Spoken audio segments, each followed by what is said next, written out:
Total number of documents in an index, we use the underscore count API. By using the underscore count endpoint on the movies index, we can find out how many documents are stored there. Run this request in Kibana to get the total number of documents in the movies index. The response will show the count of documents. The count variable in the response tells us the total number of documents in the movies index. We can also use this API to get the document count from multiple indices at once by listing them with commas, like this: get movies1, movies2/_count.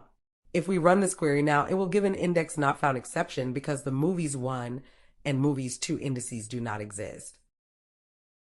We can also get the total number of documents in all indices by using get_count. This will include all documents, even those in system and hidden indices.